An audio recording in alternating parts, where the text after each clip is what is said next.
What I find most fascinating about football isn't the goals, it's the moments just before them. The pause, the reset, the tiny window where momentum shifts from one team to the other and nobody in the stadium quite understands what just happened or why.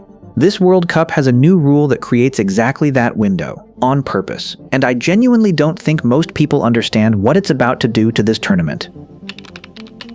Here's the rule. FIFA introduced mandatory 3-minute hydration breaks in each half of every game at this World Cup because of extreme heat concerns across several host cities. On the surface, it sounds administrative, a health and safety measure, something the broadcasters will fill with commercials and fans will use for a bathroom break. But here's what nobody is saying about those 3 minutes. They are the most tactically significant change to a World Cup in modern history. And the managers who understand that, who have genuinely thought about what 3 minutes in the 25th minute and 3 minutes in the 70th minute actually means, are going to have a significant advantage over every manager who hasn't.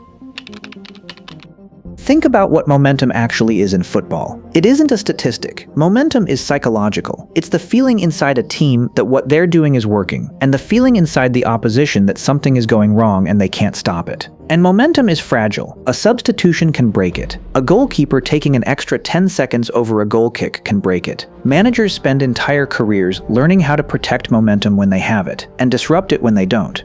Now give every manager in the world a mandatory 3-minute break at a moment of their choosing within a 5-minute window in each half. Suddenly the manager who is losing momentum has a gift. 3 minutes to gather his players, reset the defensive shape, deliver one specific instruction to one specific player that changes what the next 20 minutes look like. 3 minutes. It sounds like nothing, but in football it is everything.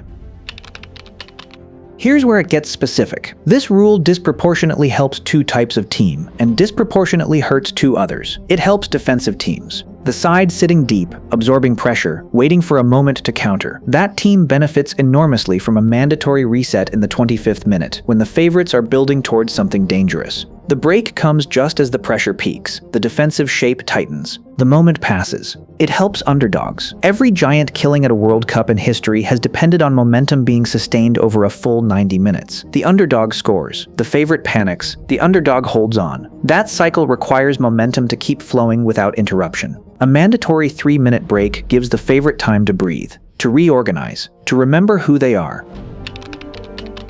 It hurts possession teams, the teams that build pressure slowly, patiently, through accumulation rather than explosion. The pressure has to be rebuilt from scratch, and building it twice in one half is harder than building it once. It hurts teams that rely on physical momentum. The teams whose entire defensive structure depends on sustained intensity. 3 minutes of standing still is 3 minutes of lactic acid leaving legs that were supposed to be relentless. The mandatory break was introduced after heat ranging from 90 to 102 Fahrenheit was recorded at venues during the 2025 Club World Cup, conditions that caused weather delays and serious player welfare concerns. The rule exists for the right reasons, but its consequences are tactical, and most teams haven't fully prepared for them.